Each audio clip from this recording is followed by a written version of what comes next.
Et bonjour à tous, j'espère que vous allez bien, c'est Wawa, on se retrouve dans une vidéo réaction. On va réagir au top 10 des jeux pour débuter en solo de Zugma.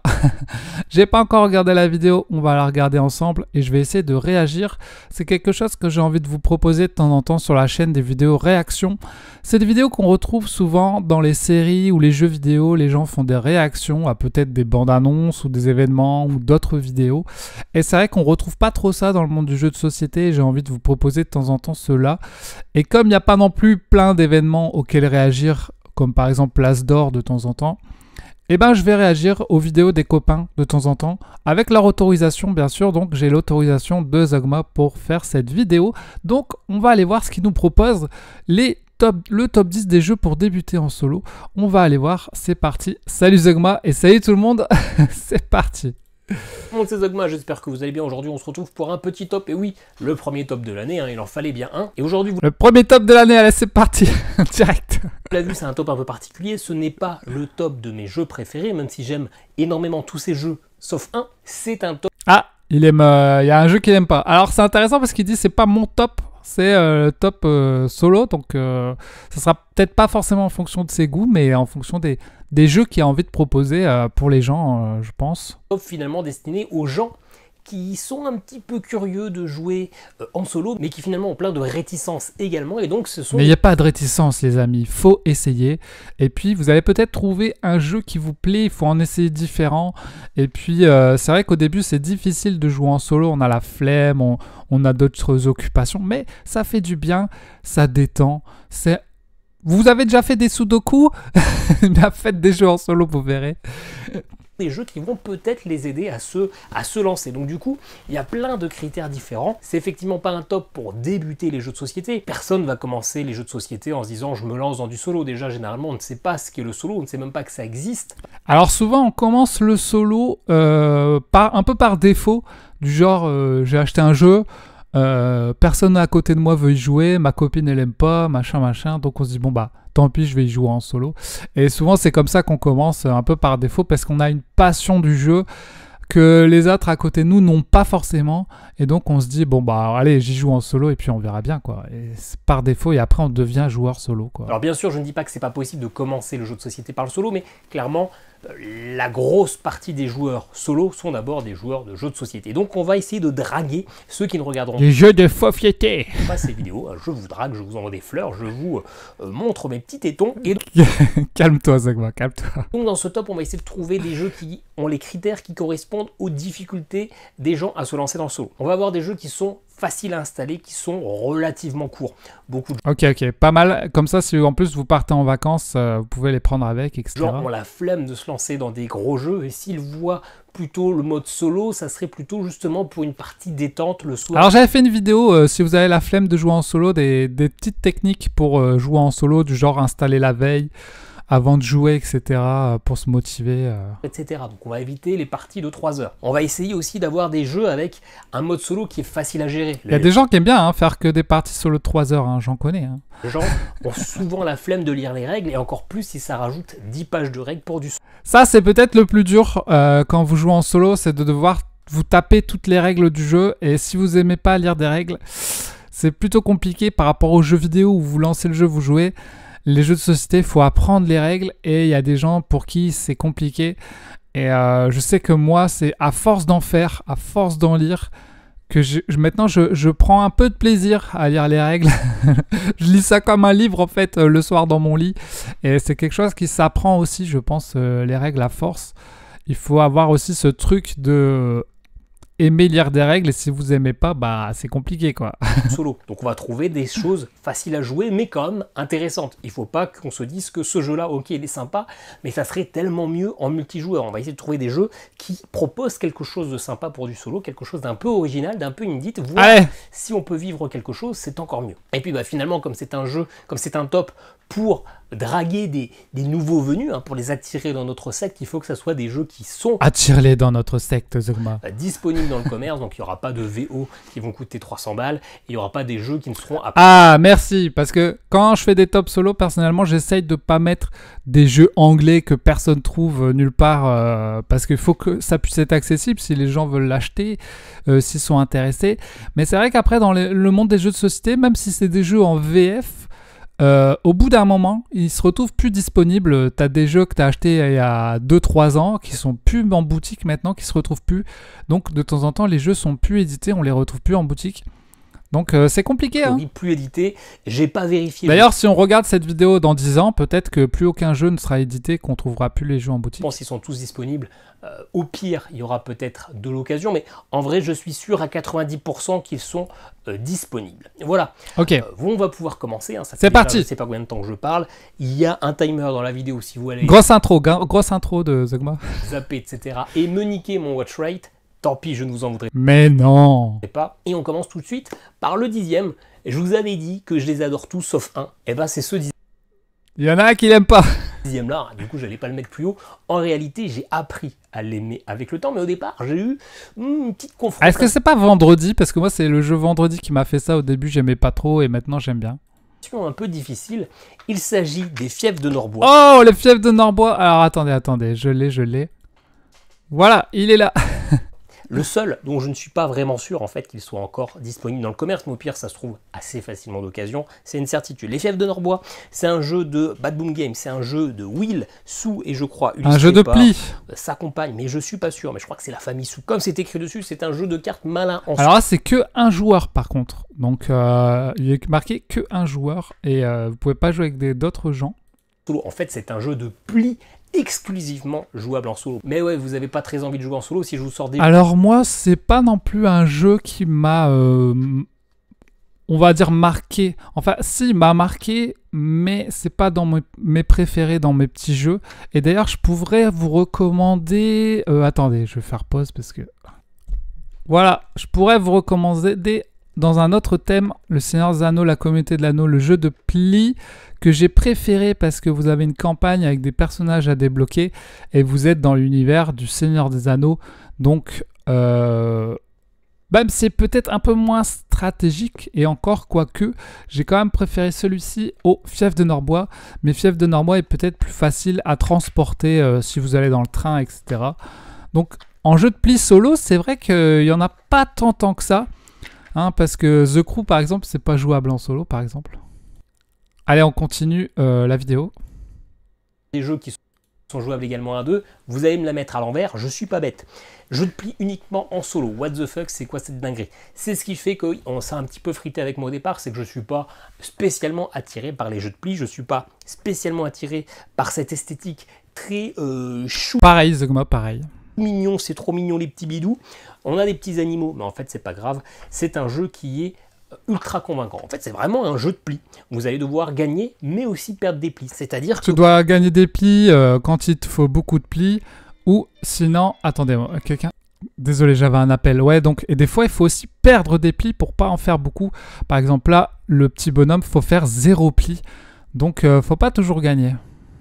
Pour gagner, vous allez devoir valider un certain nombre d'étoiles. Ces étoiles sont définies par des objectifs qui sont au-dessus. Gagner 0 pli, gagner 1 pli, gagner 2 plis, gagner 3 plis, gagner 4 plis, jusqu'à 7 plis. Et vous allez tirer votre main de départ et vous allez choisir, sélectionner le curseur en fonction de cette main. Est-ce que je pense gagner beaucoup de plis, pas beaucoup de plis, la moyenne? Vous allez vous fixer et à la fin de la manche, il faudra avoir validé exactement le nombre de plis que vous avez validé pour engranger les points de victoire, sachant que pour réussir, il faut avoir globalement forcément... J'avance un peu la vidéo parce que là il explique les règles, donc je pense que c'est pas plus intéressant. Allez voir sa vidéo si vraiment vous voulez toutes les règles. Je vais essayer de passer quand il explique les règles, mais comme je sais pas ce qu'il va dire après.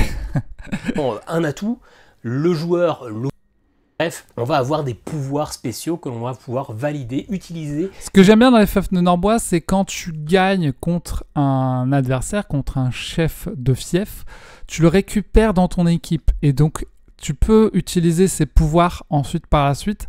C'est quelque chose que j'aime bien, ça, cette mécanique de... Voilà, si tu as battu ce perso, il vient dans ton équipe.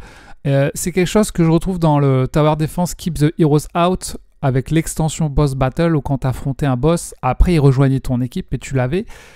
Et c'est quelque chose que tu vois aussi dans les mangas, par exemple dans Dragon Ball, il va buter Piccolo ou Vegeta, ils vont rejoindre son équipe. C'est quelque chose que j'aime bien et que j'ai envie de retrouver dans différents jeux. Donc c'est une bonne idée dans ce petit fief de Norbois d'avoir fait ça. Une fois par tour pour essayer de changer les règles du jeu pour aller faire en sorte que avec, on peut se dire, beaucoup d'aléatoires, etc. Alors oui, il y a quand même des parties où vous allez perdre sur un coup de pas de chance, ça reste un jeu de pli, donc il y a toujours une histoire de cartes, mais vous avez beaucoup de contrôle, il va falloir vraiment apprendre à jouer avec tous ces gardiens. Franchement, un jeu de pli en solo, ça marche très bien. Ok, pour l'instant c'est une bonne reco, je pense, fief de Norbois, parce que même si c'est pas pour tout le monde n'aimera pas, il y a des gens qui vont l'aimer quand même, donc... vu qu'il y a vraiment tout type de joueurs, hein, il en faut pour tous les goûts. C'est pas une connerie. Ok, je me suis peut-être un petit peu trop enthousiasmé sur le premier. On va essayer de pas faire 5 minutes par jeu parce que le but d'un top, c'est que ça dure pas 50 minutes non plus. Parce que sinon, vraiment, vous en avez plein le cul, vous regardez pas. Alors que les derniers jeux sont les meilleurs. Okay. On va aller un peu plus vite. De toute façon, celui-ci, il est archi connu. Si vous intéressez... Oh, Cascadia, je l'ai aussi, c'est un de nos jeux préférés Kumquat en duo. Attends, je vais vous le ramener, je vais faire pause. Alors voilà, Cascadia, c'est un des jeux qu'on adore jouer avec Kumquat. Et d'ailleurs, Kumquat, c'est ma copine. Et d'ailleurs, elle a envie d'y jouer en solo. Elle m'a dit la dernière fois, ah, on peut jouer en solo et tout, j'aimerais bien. Donc voilà, c'est un jeu qui lui a donné envie de jouer en solo, alors que c'est pas une joueuse du tout. Et il y a son petit copain avec lequel on aime bien jouer. Et Kumquat, il joue déjà en solo, c'est... Kaiko. Voilà, c'est ces deux types de jeux de trucs où tu récupères des petites tuiles, tu les mets dans ta zone, c'est un petit casse-tête, faut réfléchir, c'est zen. Donc ça, c'est deux jeux qu'on aime jouer en couple et que Kumquat joue en solo, voilà. Moi, j'y joue pas en solo, c'est pas trop mon style en solo, je préfère y jouer avec elle, mais elle y joue. Peut-être que c'est peut-être un public un peu plus féminin, je sais pas, peut-être au niveau du thème. Mais ça veut rien dire parce qu'il y a plein de garçons qui aiment bien. Hein, donc, allez, c'est parti. Qu'est-ce qu'ils nous disent, Zeugma ? Déjà probable que vous ayez déjà ce jeu chez vous parce que c'est un gros classique du multijoueur. Cascadia, pour moi, c'est le jeu pour faire découvrir le jeu de société. Je l'ai offert à ma sœur, qui n'y a pas joué, mais c'est pas grave, je l'ai offert à ma sœur. C'est, vous le connaissez, hein, c'est un jeu de pose de tuiles. Un joli jeu à offrir d'ailleurs en cadeau de Noël, etc. T'ouvres ça, t'es content, quoi. Tout bête, où vous choisissez dans la rivière... Il existe en version jeu vidéo aussi, sur Steam. Une tuile et l'animal qui va... vous connaissez les règles de Cascadia. Et ben le solo est parfait parce qu'on a un mode scénario. Ça aurait été tellement facile de faire un beat your own score, donc c'est-à-dire battre son propre score. Hein, si vous... Ah ouais, tu as un mode scénario où tu as différentes choses à faire, mais en règle générale, il faut quand même battre un score qui donne, quoi, en fonction des objectifs des cartes que les cartes vont donner, quoi. Vous faites plus de 70, vous êtes Cascadia en chef. Si vous êtes 90, bravo, vous êtes Randy Flynn, l'auteur de ce jeu. Et ben non, là il nous propose des mises en place particulières, donc c'est-à-dire le renard. D'ailleurs, j'ai vu qu'ils allaient sortir un nouveau Cascadia dans les Alpes. Scorera de telle façon, les saumons scoreront de telle façon. Ils vont vous donner finalement, en plus de ça, un objectif de points à atteindre et des fois des micro-règles supplémentaires. Et à vous de valider vos 20 scénarios pour réussir à toujours plus renouveler la partie. Et clairement, ces scénarios vont vraiment non pas changer les règles totalement. Alors moi, j'ai les extensions, j'ai l'extension de Cascadia Paysage avec. Mais c'est pas une extension qui m'a vraiment convaincu. Des fois, on y joue avec, mais sans plus, on l'utilise quasiment pas. Et là, Zeugma, il en parle pas, donc je sais pas s'il joue en solo avec l'extension, mais je sais qu'elle rajoute aussi des petits trucs à faire. Mais voilà, je trouve qu'elle n'est pas forcément nécessaire. Vous pouvez débuter Cascadia sans l'extension, il n'y a pas de souci, quoi. Non, mais vraiment vous forcez à jouer de manière un petit peu différente et ça reste un jeu du coup comme vous jouez tout seul. Bah, vous prenez votre tuile, vous remplissez, vous prenez votre tuile, vous remplissez et il n'y a rien de plus compliqué. On aura un petit peu pour tous les goûts, c'est pour ça que ce top n'est pas forcément... Ouais, il y a un peu pour tous les goûts, ok, ça marche. Bah, forcément le top 1. J'essaye d'avancer un peu, hein, parce que quand tu dis les règles, c'est un peu trop long. Forcément le meilleur doute. Allez, on revient sur un jeu qui est uniquement jouable en solo. Siège de Valeria, j'ai regardé pas mal de vidéos sur le jeu. Un jeu de tabard défense. Je l'ai pas. Je sais pas. Il y avait eu plein de vidéos quand il est sorti. Je me suis dit, bon, je vais pas le prendre. Mais j'ai regardé pas mal de vidéos. Le jeu a l'air assez cool et surtout assez rapide. Donc pourquoi pas. Après, j'ai d'autres jeux de tabard défense. Je vais vous en montrer juste après. Siège de Valeria. Ça sera le 8e de ce top. Ouais, c'est le 2e de Bad Boom Games. Pour l'instant, ils sont en tête de ce top, mais a priori, il n'y en aura pas d'autres de chez eux. C'est un jeu de Glenn Flaherty. On joue aux jeux de société, globalement, on aime avoir des dés. Alors ces dés-là ne sont pas les plus beaux dés du monde, vous n'aurez pas le plaisir de les contempler, mais... Avec des dés. Donc j'ai un autre tower defense avec des dés. Attendez, je vais vous le montrer. Alors voilà un de mes tower defense que j'aime le plus, mais qui maintenant se trouve plus en boutique. C'est l'As Bastion, qui est aussi en mode Ghost Story au Japon. Voilà, où vous allez défendre votre bastion. Il y a aussi des jolies cartes avec des monstres. Vous avez vos petites figurines, vous défendez votre truc. J'ai fait une vidéo sur la chaîne. Ça peut être un peu dans le genre de Siege of Valeria, mais en un peu plus costaud, on va dire, peut-être. Donc voilà, ça peut ressembler. Moi, j'ai l'As Bastion, et c'est aussi pour ça que j'avais pas pris Siege de Valeria. J'avais un peu peur que ça fasse un peu doublon. J'ai aussi The Siege of Rundar, que j'aime peut-être un peu moins, mais où vous allez être sur un château avec des orques. Donc voilà, le Tower Defense, c'est une mécanique de jeu que j'aime bien, finalement. On aime jouer avec les dés, et quand on aime balancer des dés, on aime surtout changer la valeur de ces dés. Et bien là, c'est un jeu jouable en solo qui va absolument tout miser sur justement contrôler l'aléa de ces dés pour valider des objectifs. Et vous allez ressentir cette pression. Vous allez avoir des vagues d'ennemis qui vont venir tour après tour. La pression du Tower Defense. De votre forteresse, et vous allez devoir vous le récupérer. Et cet ennemi-là vous donne un pouvoir qui permet de changer une valeur d'un dé. Il y a vraiment le même univers que dans l'As Bastion médiéval fantastique avec les petits orques, etc. Et après, vous faites avancer toutes les cartes et puis basta, vous recommencez un tour. Si jamais ça devient un petit peu trop simple pour vous, il enchaîner en 3 scénarios en fonction de votre succès total ou... Est-ce que vous l'avez, ce jeu-là? Est-ce que vous avez bien aimé? C'est vrai que pour débuter en solo, c'est peut-être mieux ça que l'As Bastion qui est peut-être un peu plus gros, mais... En vrai. Et je pense que si vous aimez jouer avec les dés, changer les valeurs des dés, ça ne peut que vous plaire. Et il a parlé de dés, est-ce qu'il va parler de One Deck Donjon après? Peut-être de Mini Rogue, je sais pas, on verra. Alors, le 7e. Le 7e est un peu particulier, j'aurais pu en mettre plein d'autres à la place, mais ça reste quand même un de mes petits chouchous, ça reste un de mes premiers jeux jouables en solo. Il s'agit de Red Rising. Alors, Red Rising, vous allez me dire ça... Alors celui-là, je connais pas du tout. J'en ai pas trop entendu parler. Correspond pas du tout au jeu qui est meilleur en solo qu'en multi. Vous allez peut-être y jouer en me disant... on va écouter parce que celui-là, je connais pas. Je préférais jouer avec quelqu'un. Oui, mais dans les difficultés qu'il y a de jouer en solo, il y a souvent la gestion du solo, la gestion de l'automa. Et il y a des gens qui savent mieux faire des automas que d'autres, et c'est exactement il y en a des auteurs qui sont bons dans les automas solo. Le cas de cette boîte qui est Stone Meyer Games, Wingspan et Tutti Quanti. J'en aurais d'autres. J'aurais pu vous mettre par exemple Libertalia, etc. Mais je vous expliquerai pourquoi celui-ci.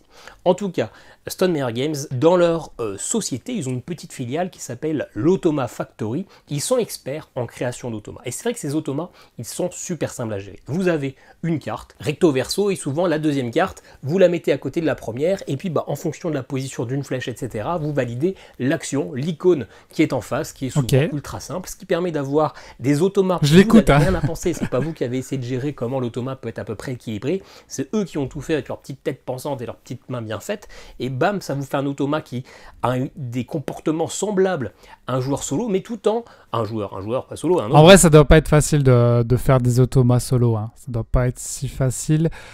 Parce qu'il faut pas que ce soit trop difficile ni trop facile, faut qu'il y ait un challenge et en même temps... Bah voilà, c'est un peu comme quand tu crées un escape game, quoi. Faut trouver l'équilibre entre... Faut pas que ce soit trop difficile, sinon tu perds le joueur. Et faut pas que ce soit trop facile, sinon le joueur se lasse. Donc, faut qu'il y ait un challenge comme ça, quoi. Mais tout en étant ultra simple à gérer. J'adore les automas de Stone Meyer Games, ils sont pas toujours aussi efficaces. Des fois, on a plus l'impression d'avoir un... Elle est belle la boîte en arc-en-ciel, la multicolore. Compteur de points qui se multiplie avec le temps, mais dans Red Rising, il marche très bien. Red Rising, avant de vous expliquer pourquoi celui-ci et pas n'importe quel autre Automa Factory. Ok, j'aime bien le design des personnages. En vrai, j'avais jamais vu, hein. J'en ai pas entendu parler. Zogma a dû sûrement faire une vidéo sur sa chaîne, mais j'ai pas fait gaffe. C'est un jeu, c'est du Fantasy Realms. Ça a été clairement pensé. Sauf que Fantasy Realms, vous savez, on a des cartes, on se les draft, on se les échange, etc. Et à la fin, on va faire en sorte que notre main colle bien. C'est-à-dire qu'il y a des cartes qui disent, bah, si j'ai le petit nain rouge... J'ai déjà joué à Fantasy Realms chez l'auteur de Doggerland, justement. On avait joué à ça. Ça va, j'avais bien aimé, c'était cool. Et d'ailleurs, il existe en version Marvel, Marvel Remix. Et ben vous gagnez 50 points. Il y en a un qui dit si vous avez une carte orange dans votre main, vous perdez 10 points. Donc l'heure du draft va faire en sorte que le pouvoir de chacun des héros que vous avez dans votre main fait que ça score bien avec les autres. Là, c'est exact. En vrai, j'aime bien le design, j'aime bien les personnages. Je sais pas ce que c'est, un obsidian. Il est un peu étrange, mais j'aime bien quand même. Pareil, on va être dans l'univers de Red Rising, on a vraiment ce jeu de gestion de main. La petite particularité, ce qui embellit un petit peu le jeu et qui le rend un peu plus gamer, mais très léger par rapport à Fantasy Realms, c'est qu'on va rajouter un plateau avec une piste, j'aime bien quand il y a des plateaux. de majorité au niveau du Sénat, je sais plus comment ça s'appelle, une piste. Alors je suis allé voir sur Philibert, ça n'existe plus le jeu, mais il est sur Ocaseo à 12 €, 13 €, 15 €. Donc il est trouvable en occasion, ok, mais en boutique je ne l'ai pas trouvé. Piste au niveau de l'exploration des vaisseaux spatiaux, etc. C'est très léger, mais ça rajoute quelques petites touches de réflexion qui subliment le genre Fantasy Realms, qui je trouve très sympa, j'adore. Et franchement, ça m'intéresse. Il est en train de me hyper pour le jeu que je connaissais pas du tout. Ce que j'aime beaucoup, c'est l'automa qui est jouable. 1 heure de partie par contre. Parfaitement en solo, qui est simple. Et pourquoi j'ai choisi celui-ci? Parce que je vous ai dit qu'on avait envie de vivre une aventure, peut-être en solo. Si vous jouez tel quel, vous ne vivrez aucune aventure. Mais Red Rising, c'est tiré d'un livre. Un livre que j'ai toujours pas, mais que j'ai acheté il n'y a pas très longtemps. Ça fait des années que je me dis... Je connaissais pas du tout cet univers, hein, franchement. Il faut que je me lance dedans parce que ça a l'air ouf. C'est un univers où il y a, je crois, la population qui est répartie en 13 factions. Les Red Rising, ce sont les Red, les rouges, c'est la population, c'est un peu les ouvriers, c'est un peu les plus bas de la classe sociale. Et ils vont essayer, apparemment Rising, j'imagine qu'il va y avoir un soulèvement, etc. Mais il y a une société en pyramide où l'élite va gouverner la classe 1, qui va gouverner la classe 2, etc. Et donc, il y a vraiment... On retrouve ça dans la série sur Apple TV Silo, qui est tiré d'un livre aussi de science-fiction où ils vivent dans un silo et ceux qui sont tout en haut, c'est un peu les riches, la haute classe, et tout en bas du silo, c'est les pauvres qui ont rien du tout. On a regardé la série avec Kumquat, c'était cool, et je lui ai offert le livre justement de la série. Après, c'est quelque chose qu'on retrouve dans beaucoup de trucs, hein, même dans Final Fantasy VII, c'était ça, les riches ils vivent en haut, les pauvres ils vivent en bas. Dans Hunger Games aussi, des trucs comme ça. Tous ces personnages qui sont dans différentes factions. Apparemment, c'est une œuvre de science-fiction en plein livre, mais qui est super palpitante. Ça fait des années que je me dis qu'il faut que j'y joue. Et si vous avez lu le livre, vous allez prendre plaisir à découvrir sur tous les personnages, sur toutes les cartes, ces personnages différents. C'est intéressant parce que souvent, on voit des films qui sont adaptés, des séries tirées de livres. Mais des jeux de société tirés de livres, on n'en a pas tant que ça en vrai, ou en tout cas, on n'entend pas tant de parler que ça. Après, il y a pas mal d'adaptations de jeux vidéo par exemple, mais des adaptations de livres, en jeu de société, c'est quand même assez rare finalement. Chaque carte est unique parce que chaque carte va représenter un personnage connu de cette faction. Donc, le jeu est cool, l'automa est simple à gérer, c'est une bonne porte d'entrée pour découvrir que les automates... Ok, en tout cas merci Zaguma, je le mets sur ma wishlist, ça a l'air intéressant. On va passer au prochain, je pense. Sont pas si... qui est tout autre. Voilà, le dernier jeu de cette deuxième moitié de top, et je trouve ça assez fou Numéro de 6. le mettre dans une deuxième moitié de top, tant il est foufou. Il s'agit des ruines perdues de Narak. Et oui, je vous ai dit qu'il y en aurait un. Les ruines perdues de Narak. Alors c'est marrant parce que je crois qu'il était sorti à peu près quand j'ai débuté les jeux en solo. D'ailleurs sur la boîte c'est marqué expert, alors il paraît que c'est pas expert, c'est juste initié plus. Et c'est un jeu que je suis pas allé dessus parce que quand j'ai débuté en solo, je crois que c'est un peu Eurogame. Moi, je suis plus de l'école Ameritrash, aventure. Mais de plus en plus, j'ai envie de jouer à des Eurogames pour essayer ça. Même si en solo, souvent, les thèmes, je les trouve un peu plaqués. Et là, c'est un thème que j'aime bien. un peu Indiana Jones, je le trouve cool. Donc faudra que j'essaye un de ces quatre. J'ai toujours pas essayé, mais faudra que j'essaye. Pour tout le monde, et ben forcément il y a des Eurogamers dans l'histoire. On va pas avoir que des petits jeux de cartes, des petits jeux de pose de tuiles, etc. Il faut avoir un jeu un peu plus complexe. Héroïne perdue de Narak, c'est pas un jeu ultra complexe, hein, c'est assez simple, mais justement l'automa est lui aussi parfaitement simple, ça en rend un jeu qui est fluide. Ici je pense que à 2 Est-ce que l'insert est bien fait dans la boîte? joueurs ou plus, bah justement vous allez y jouer peut-être un petit peu trop longtemps selon vos goûts et que ça va être dur à sortir. En solo, vous faites des parties en 30-40 minutes. C'est un jeu qui va associer pose d'ouvrier, mais en même temps deck building. Il y a pas mal d'éléments quand même. Le gros plateau, tous les petits trucs à mettre. Ouais, c'est un jeu un peu plus long. Hein. Dans un univers un petit peu Tomb Raider, Uncharted, etc. Et Indiana Jones, hein, tout simplement. J'ai vu tous les Indiana Jones, j'ai fait les Tomb Raider, j'ai fait les Uncharted. C'est des univers que j'aime beaucoup. J'adore cet Eurogame, je le trouve vraiment fluide. La difficulté, c'est que vous regardez dans la boîte, si vous n'avez pas d'insert, tout est en vrac et ça met 15 ans à... Ah, il n'y avait pas d'insert. Alors, j'avais vu que vous avez fait une big box, là. C'était ça, la big box Narak, une extension qui propose une solution de rangement originale adaptée pour tous les contenus déjà sortis en France. Ok. Donc voilà, il y avait la big box. Est-ce que vous l'avez, cette box? Elle est assez jolie avec le petit avion. Allez, on continue. C'est parti. Sortir, mais... achetez-vous des inserts, faites pas comme moi. Et achetez-vous des inserts. Il est vraiment cool. L'automa est encore une fois ultra simple à gérer. Il a un petit paquet de tuiles, vous retournez une tuile et ça va dire ce qu'il va faire pour cette action. Alors oui, il faut avoir lu le livre de règles pour savoir quelle action correspond à quoi, mais en réalité, c'est très très simple. Et puis si jamais vous trouvez ça juste un petit peu...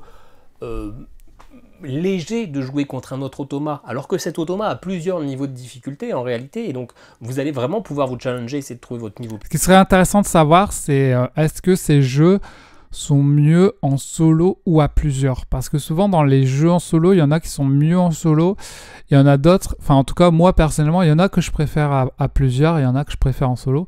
Je sais que Zogma il joue la plupart de ses jeux en solo. De temps en temps, il joue avec sa compagne. Mais je sais pas s'il peut faire cette comparaison de est-ce qu'il préfère en solo ou à plusieurs. Après, je sais qu'il joue sur Board Game Arena, par exemple, à Ark Nova. Donc, ce serait marrant de dire est-ce que c'est mieux d'y jouer en solo? Enfin, en tout cas, plus intéressant en solo, plus intéressant à plusieurs. Parce qu'il y a des types de jeux, souvent les Eurogames, c'est plus intéressant à plusieurs parce que ton adversaire, jouer contre un vrai adversaire, ça va te créer une mécanique plus intéressante souvent qu'un automa. Après, à voir. Hein, sur Narak, je ne sais pas ce que donne l'automa, mais... optimal, eh bien, il y a une extension qui va rajouter un mode campagne. D'ailleurs, il y a une campagne qui est disponible gratuitement sur Internet, qui est un peu plus courte, hein, il y a un petit peu moins de rebondissements, etc. Mais c'est un petit peu narratif, et surtout, ça vous propose des parties totalement différentes d'une partie classique, parce que ça va vous imposer des objectifs, ça va vous mettre des restrictions, etc. Les ruines perdues de Narak. C'est bien, hein, en fait, souvent, les modes solo, ils font des campagnes hein, pour les modes solo. Là, il disait qu'il y en avait pour Siège de Valeria, pour Cascadia, etc. Donc ça donne un peu des objectifs à nos jeux, parce que souvent quand on a un mode campagne, on a envie de faire la campagne, ça nous donne envie de lancer le jeu finalement. Franchement, c'est un jeu avec un matériel fou, qui est pas compliqué à comprendre, mais qui a une bonne profondeur, parce qu'il va falloir faire en sorte de réussir à comboter. Je vais regarder combien il coûte le jeu. Ok, il est à 58, 52. Ouais, entre 50 et 60 € le jeu, donc c'est quand même un budget. Et c'est vrai que je l'ai encore jamais vu en promo. Après, il doit pouvoir se trouver en occasion, je pense. Suffisamment nos ressources et nos actions pour faire le plus d'actions possible, parce que quand vous pouvez... Allez, on va passer. On se sent intelligent en fait de savoir qu'on a réussi à gratter 1, 2, 3 tours, alors que l'automa lui a déjà arrêté depuis un temps certain. Vous sentez franchement comme ça. Franchement, on se sent intelligent. J'ai une grosse intelligence. Une perdue de Narak n'a que pour seul défaut d'avoir une inexistence de rangement dans sa boîte, et comme il y a beaucoup de matériel, c'est un petit peu long à jouer quand on veut se le lancer. Allez, on arrive dans le top 5.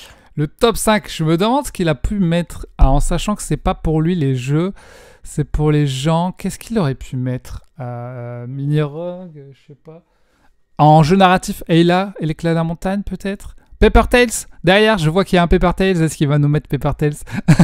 Allez, on va voir. Des petits jeux. On a du très lourd.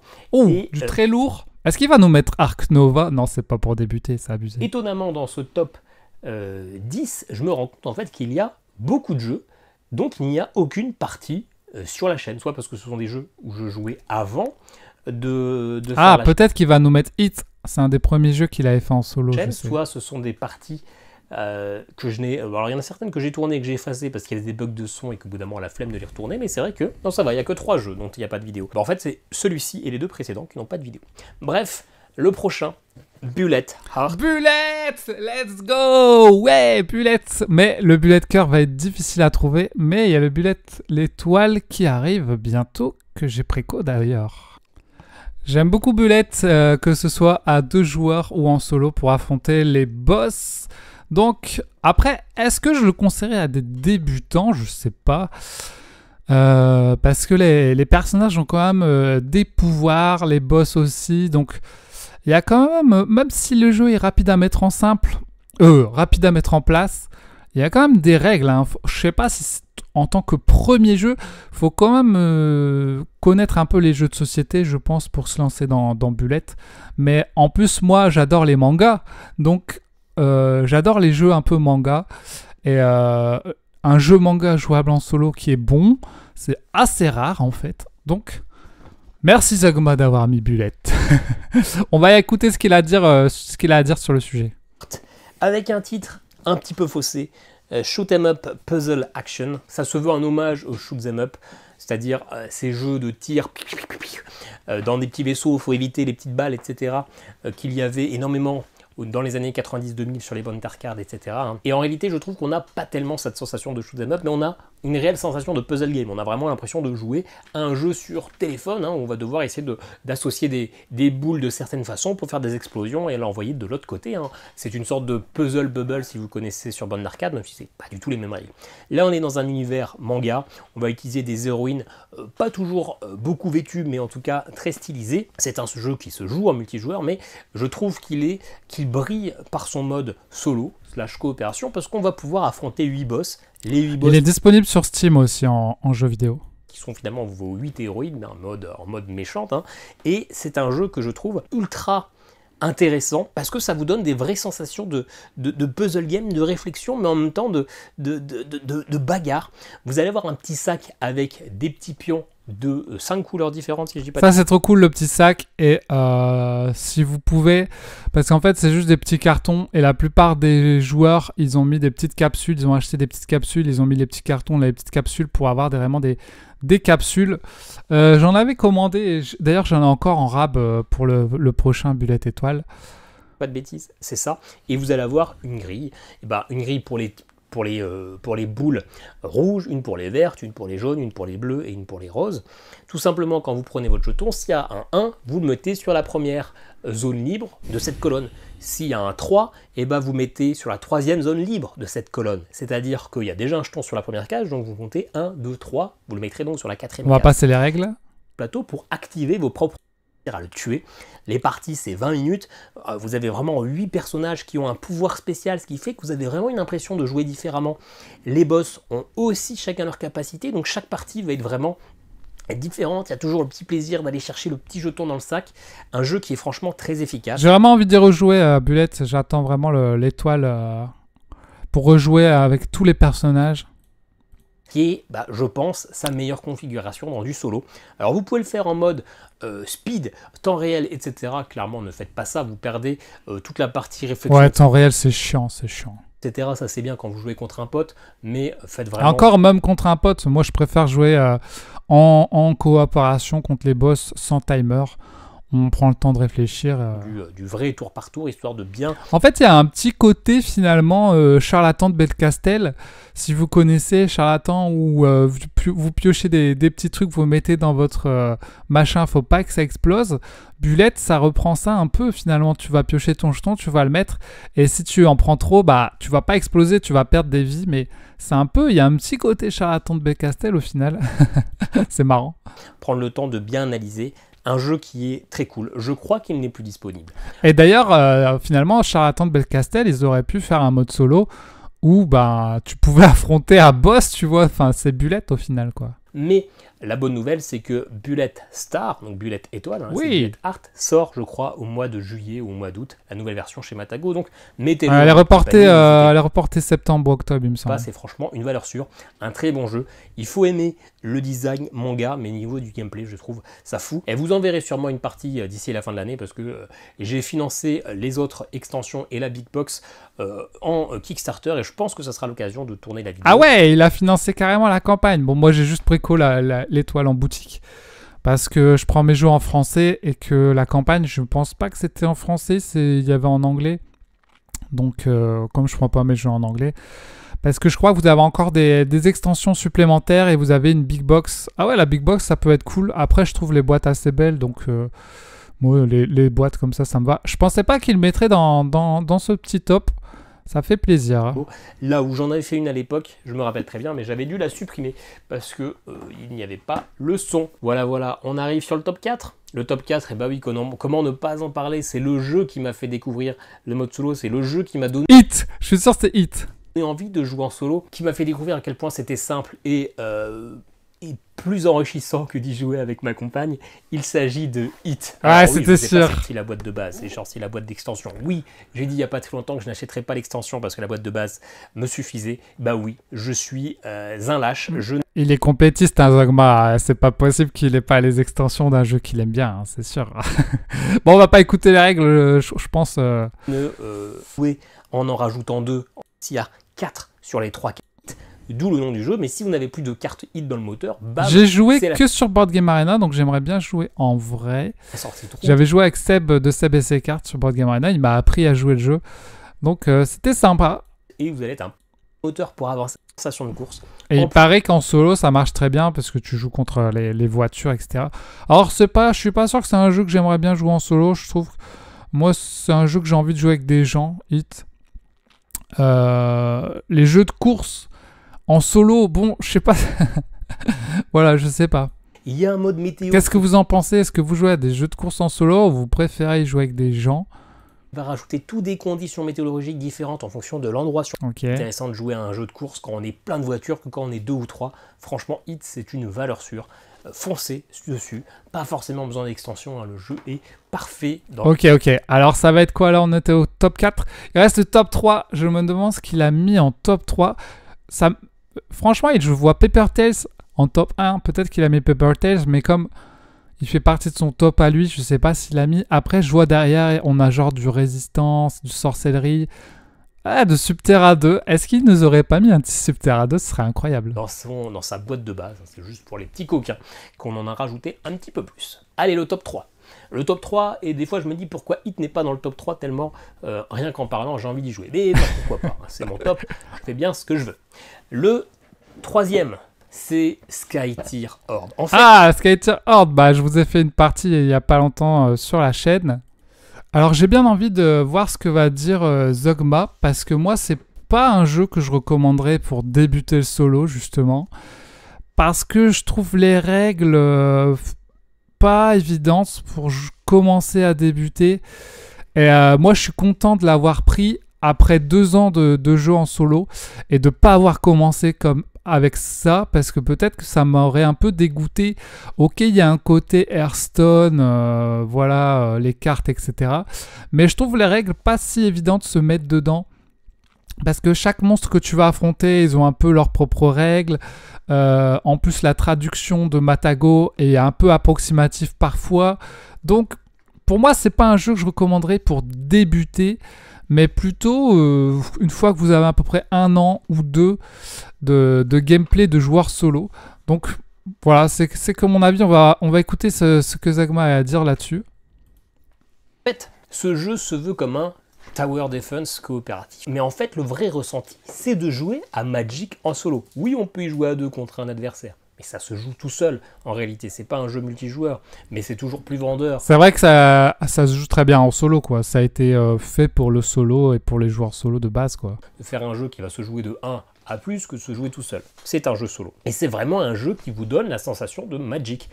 Forcément, Il y a plein de joueurs parmi vous qui jouent à des jeux de cartes collectionnés. Forcément, il y en a plein qui sont frustrés de ne pas pouvoir y jouer ou de ne pas pouvoir aller tout le temps dans ces boutiques pour jouer avec d'autres. Bah là, Ah, je suis d'accord. vous avez un moyen de jouer à un jeu de cartes à Et collectionner. finalement, le TCG qui a créé des modes solo, alors il paraît qu'il en existe un sur Magic, mais c'est difficile à trouver, mais le TCG actuel qui a créé un mode solo, c'est Lorcana avec Ursula et Jafar, mais ça reste assez limité parce que tu as un seul boss à affronter, alors que là, dans Skytier, t'en as plusieurs, tu peux mélanger les decks de monstres, les decks de tes propres cartes, donc c'est vraiment plus abouti quoi qu'un Lorcana en solo finalement. Voilà. Il n'y a rien à collectionner. Vous avez quelques extensions, mais vous avez tout le contenu.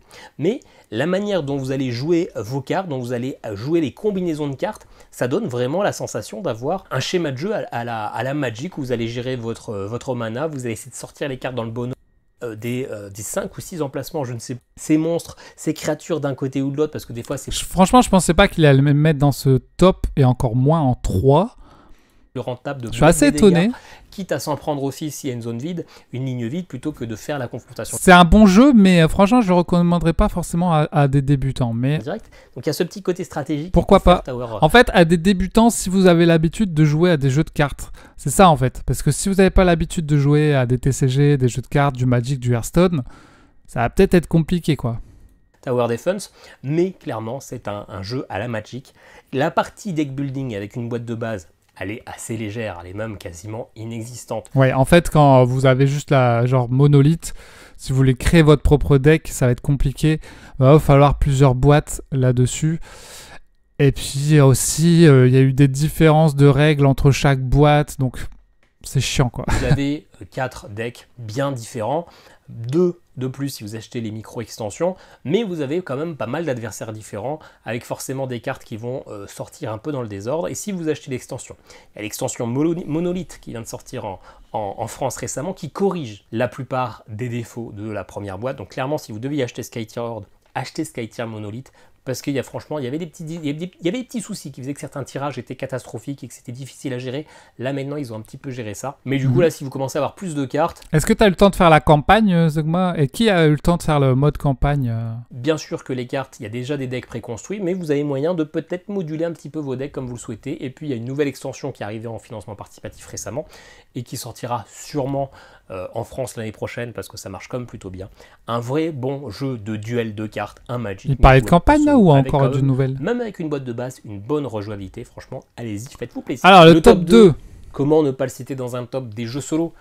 Qu'est-ce qu'il a mis en top 2? Comment ne pas citer dans un top des jeux solo? Qu'est-ce qu'il a pu mettre? Je suis en train de réfléchir à qu'est-ce qu'il a pu mettre.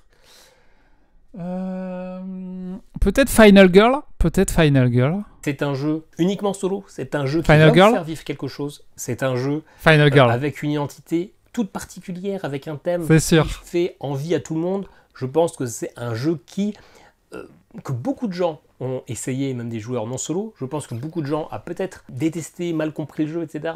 Moi inclus, au départ, je n'avais pas tout à fait bien Final Girl. compris comment profiter au maximum de ce jeu. Il s'agit de Final Girl. Ah, c'était sûr. Ok. Etc. veut nous bousiller la gueule. Donc on va vraiment vivre quelque chose. On va toujours... J'ai les figurines, je les ai peintes. Alors par contre, Final Girl, ça revient cher. Hein. T'achètes la boîte de base, 13 €. Ensuite, une boîte, 26-27 €. À chaque boîte, 27 €. Si en plus t'achètes les figurines, le tapis, ça revient vite à 100 balles, hein, les Final Girl. Après, si vous les prenez juste une boîte, ce qu'il y a, c'est que je trouve que chaque boîte est un peu différente, se joue pas pareil, donc il y en a qui sont mieux que d'autres ou qu'on peut mieux aimer que d'autres. Donc voilà, on va voir ce qu'il va dire Zogma. Être à un poil de cul d'en mourir, on va devoir jouer avec ça, se déplacer, essayer de sauver des victimes, parce qu'en sauvant ces victimes, eh ben, on va améliorer notre personnage, on aura des petits pouvoirs supplémentaires, etc. Et puis surtout, essayer d'aller foutre une grosse tatane au boss que l'on va affronter. C'est un jeu qui est divisé en saisons, on va acheter des boîtes. Ça me donne envie de prendre les tapis, je les ai pas, mais c'est vraiment... je crois que ça coûte 35 € les tapis, mais c'est pas nécessaire, mais ça donne envie quand même, quoi. On va à chaque fois nous offrir un. Par contre, les meeples, moi je pouvais pas, hein, les meeples. Moi j'ai besoin des figurines pour être investi dans la mission, quoi. méchant et un personnage. Donc vous pouvez un petit peu voir ce que ça va donner. Chaque boîte est thématisée sur... C'est vraiment un jeu, c'est le thème qui est fort, quoi. Après, c'est un jeu qui s'apprend. Faut apprendre à l'aimer, je pense, parce qu'au début, tu vas arriver, tu vas te faire défoncer, tu vas dire « Ah, c'est l'aléatoire », mais il va falloir jouer avec être aléatoire avec vos cartes, garder des cartes que vous allez pouvoir défausser pour relancer des dés, etc. C'est un jeu qui s'apprend et qui demande à être maîtrisé, je trouve. Donc peut-être pour débuter le solo, ok, mais il va falloir apprendre à le maîtriser le jeu dans le temps, et peut-être qu'au bout de plusieurs mois, plusieurs années à y jouer, c'est là que vous allez l'apprécier parce que vous allez apprendre à le maîtriser, apprendre à connaître les decks des ennemis, etc. Des différentes cartes qu'il y a dans les boîtes de jeu. Et après, vous pouvez tout intervertir, c'est ça qui est bien. Vous pouvez mettre tel méchant dans telle map avec telle figurine, vous pouvez tout mélanger. Un film d'horreur finalement, et à chaque fois ce jeu va vraiment nous donner des mécaniques qui vont vraiment s'inspirer du film. Chaque boîte est suffisamment différente. 2D, et ces dés sur 6 faces, il y a 3 possibilités. Échec, bon, c'est réglé, c'est un tiers des cas. Un tiers des cas, c'est réussite, c'est réglé. Et un tiers des cas, c'est double carte. Ça veut dire quoi? Ça veut dire que si vous décidez de défausser 2 cartes de votre main, ça devient un succès. Et sur la carte d'action que vous allez jouer... Donc, il faut garder des cartes en bonus au cas où. Ça va vous dire, si c'est un échec, il se passe à dompter le jeu. Ça a été mon ressenti au départ. J'ai acheté 2 boîtes, j'ai lâché plusieurs fois jusqu'à comprendre que finalement, ces cartes actions sont en fait votre principale ressource. Vous n'allez jouer des actions que quand vous êtes sûr de pouvoir faire la pleine action. Donc il va falloir toujours analyser les capacités de votre personnage, les capacités du boss, qu'est-ce qui est la meilleure action à ce moment-là, et ne pas avoir peur de lâcher vos cartes qui sont certes des actions que vous allez perdre, mais surtout des moyens de changer la valeur de vos dés. Alors oui, des fois vous allez quand même faire double échec au moment clé, mais en même temps vous êtes dans un film où vous êtes en train de vous faire défoncer par un tueur, ça ne peut pas être simple, il faut avoir des moments... Alors par contre, ce qui est bizarre dans Final Girl, c'est que vous pouvez vous faire défoncer par un tueur, mais vos Final Girl, les girls, elles sont défensives aussi, elles ont aussi des armes, elles vont aussi essayer de tuer l'adversaire, à part le fantôme qu'on peut pas tuer. Mais c'est vrai que souvent dans les films d'horreur, les nanas, elles se barrent en courant, elles fuient. Là, vous allez finalement affronter le tueur pour essayer de le battre, et vous allez trouver des armes sur les maps pour pouvoir le battre, quoi. Donc vous êtes des girls vraiment dangereuses aussi. Finalement, vous devenez finalement vous aussi une tueuse, quoi. Vous allez souffrir, des moments où vous allez penser que c'est terminé, mais il y a toujours moyen de réussir à s'en sortir. C'est un jeu vraiment, il va falloir réfléchir. Et il y a ce aléatoire avec le petit cœur aussi. Quand tu retournes le cœur, tu sais pas si tu as un cœur bonus ou pas du tout derrière. Oui, c'est marrant. Il va falloir gérer son lancer de dés. Il y a des effets de surprise dans le jeu, quoi. Analyser le boss. Il y a plein de gameplay différents. Le boss, lui, même avec une seule boîte, le boss a des pouvoirs, un pouvoir qui va changer en cours de partie et une attaque un peu finale qui va changer en cours de partie. En tout cas, pas en cours de partie. Tu sens une montée en puissance pendant le jeu ou à la fin, tu dis waouh. Soit le boss il devient hyper puissant, tu sais que t'es dans la merde, ou soit toi tu dis ouais, je vais y arriver, je vais y arriver. 4-5 cartes, donc à chaque fois il y aura quelque chose ou 2 points de vie, et c'est valable dans les deux sens. Donc même quand vous pensez être mort ou avoir tué, il y a un petit retournement de situation, un petit truc. Alors est-ce qu'il va mettre son Paper Tales en numéro 1? Parce que finalement, et les 2 jeux qu'on voit à sa droite là, Paper Tales et Subterra 2, c'est 2 jeux qu'il pourrait recommander en solo, et moi j'ai commencé les jeux en solo avec Subterra 2, et c'est un jeu que je pourrais recommander, parce que c'est pas un jeu très compliqué finalement, assez rapide à mettre en place, et avec une aventure plutôt cool. Qui fait que ça peut tout changer dans la partie. Peut-être que vous allez vous faire déglinguer parce que allez, on va avancer un peu. Ça sera apprendre à l'apprécier. Final Girl, c'est un jeu qui marcherait bien, mais il faut apprendre à l'amadouer. Et le dernier jeu, attention, le dernier jeu qui est souvent le top 1 des joueurs solo, mais il va pas mettre Paper Tales le top 1 des joueurs solo. Spirit Island. Ah, c'est Spirit Island. Pas toujours, parce que des fois c'est un autre. Celui-là, je ne l'avais pas encore mis. Ce serait pas Mage Knight pour débuter. Donc, peut-être Spirit Island. Et du coup, si c'est Spirit Island, faudrait recommander Horizon. Mes top perso, à chaque fois j'hésite. Il n'y a que 10 places, je ne peux pas en mettre 30. Je me suis dit, c'est le meilleur moment pour donner envie à des joueurs de débuter dans le solo.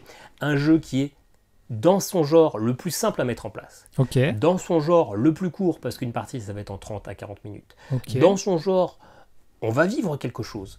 Enfin, on va tous vivre quelque chose avec ce genre-là. Mais là, on va on va apprécier. Les règles sont relativement simples, même s'il y a pas mal de petites exceptions. Il s'agit de Marvel Champions. Alors, ce n'est plus la boîte de base. Je croyais qu'elle allait dire Spirit Island, mais c'est vrai que... non. Ah, je m'attendais pas à Marvel Champion. Ok. C'est vrai que je pensais qu'elle allait dire Spirit Island, mais c'est vrai que pour débuter, Spirit Island, c'est peut-être pas bien pour débuter, mais vous avez le Horizon pour débuter, qui est peut-être un peu mieux. Mais c'est vrai que si c'est votre premier jeu en solo, je sais pas, c'est peut-être quand même un peu complexe pour un premier jeu en solo, mais si vous aimez le style, vous allez peut-être l'aimer avant de passer à la grosse version Spirit Island. Mais voilà, Zogma nous a proposé Marvel Champion.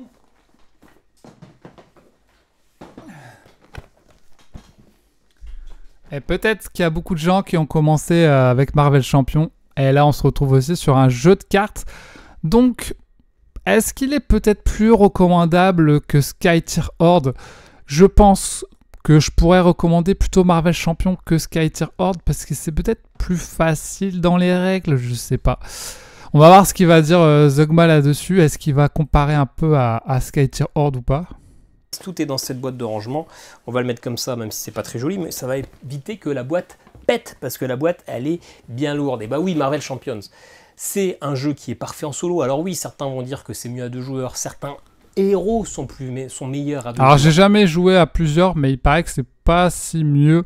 Et il paraît que c'est un meilleur jeu en solo qu'à plusieurs. Mais ça marche parfaitement en solo. La mise en place, vous prenez votre deck, surtout si vous jouez en préconstruit. Vous prenez le deck de l'ennemi, vous placez ça, vous êtes installé en 5 minutes, même pas. Et une partie, en fonction, ça va durer entre 30 à 60 minutes. Ça prend pas beaucoup de place et on a vraiment l'impression de vivre un combat. J'ai vraiment envie de rejouer à Marvel Champion parce que j'ai plein de persos dans la boîte et je les ai pas tous joués. Donc là, j'ai vraiment envie de réessayer. Trop de jeux à faire et à refaire. Il se passe des rebondissements, il y a le deck du méchant qui va nous faire vivre tout un tas de trucs, on a le plaisir de découvrir nos super-héros, de gérer ce deck, de le refaire recycler, de savoir quand est-ce qu'il faut passer côté super-héros, côté gentil, le plaisir de découvrir des personnages Marvel.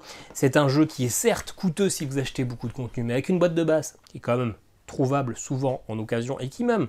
Moi j'avais acheté en occasion 40 balles avec les 10 personnages il me semble. Donc ça va, hein, parce que c'est vrai qu'il y a des gens il y a plein de gens qui le revendent maintenant, ça fait un moment que le jeu est sorti. Et souvent soldé en promotion.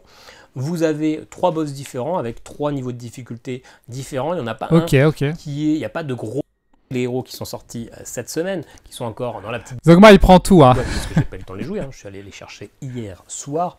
Marvel Champions, c'est un jeu de gestion de main. Vous allez avoir des cartes pour les placer, il faut payer un coût. Bon voilà, je pense qu'on va pas expliquer les règles. On va voir ce qu'il dit à la fin. Ce main de cartes. Souvent, ça va être surtout, souvent, par exemple, avec Iron Man, vous allez pouvoir lui rajouter des améliorations qui vont être tous des morceaux de son armure qui vont vous aider à être de plus en plus fort. C'est un jeu que j'ai acheté aussi dans mes débuts de joueur en solo. Après avoir acheté Subterra, etc., j'ai acheté Iron Z et Marvel Champion. C'est 2 jeux que je suis passé assez vite dessus, qui m'ont pas marqué et que j'ai vraiment envie de rejouer et de me remettre dedans. J'ai joué à Skytier Horde Monolith que j'ai bien aimé, donc j'ai vraiment envie de rejouer à Marvel Champion et à Hand's End pour retester ça. Et il y a des gens qui sont vraiment fans de Marvel Champion, qui achètent tout le contenu. Il y a même des chaînes YouTube spécialisées dans Marvel Champion, donc ça c'est cool. Comme ça, si vous voulez voir par quoi commencer et sur quoi aller après en tant qu'extension, et voilà, vous avez plein de contenu sur internet là-dessus, quoi. Un peu comme dans un TCG, justement, on a une phase d'installation, de préparation, et quand on a notre synergie qui est bien en place, bam, bam, bam, on essaie de gérer un peu tout ce qui se passe. Il y a une richesse folle, il y a un contenu infini, sans avoir 15 000 extensions, même si moi j'ai 15 000 extensions. Vous avez toujours des petites variantes, des petits trucs qui vont se passer, qui vont faire que les parties seront différentes. Franchement, c'est un jeu que j'adore. Souvent, dans les tops, il y a celui-ci, il y a Horror Arkham et un petit peu le Seigneur des Anneaux.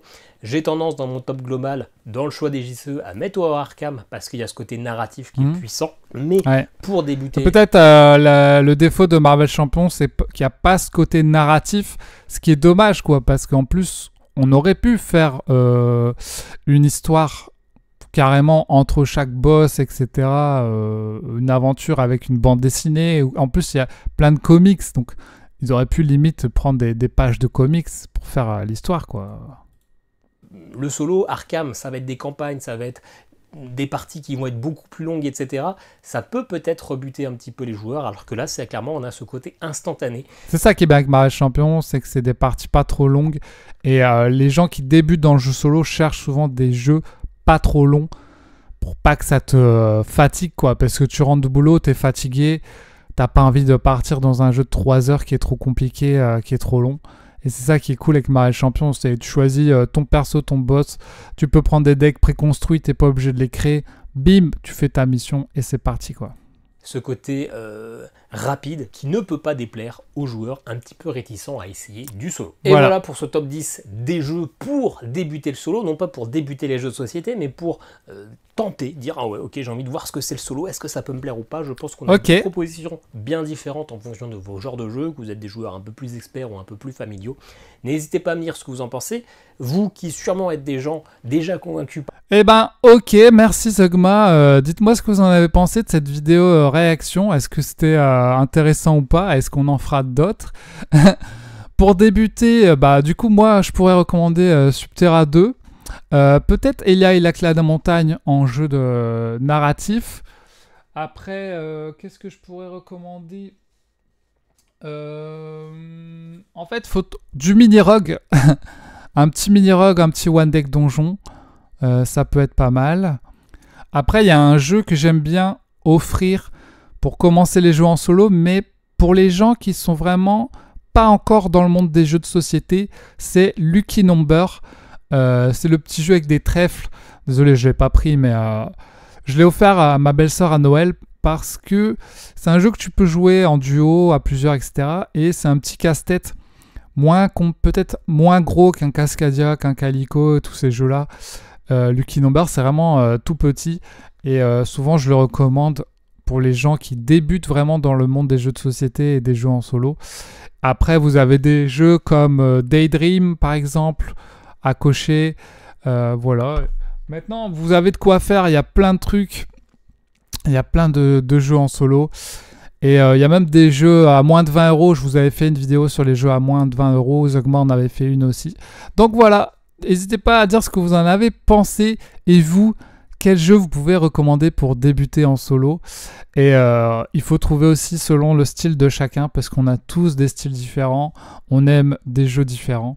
Donc voilà, j'essaierai de faire d'autres vidéos un peu réaction avec différentes chaînes YouTube, les amis youtubeurs, etc.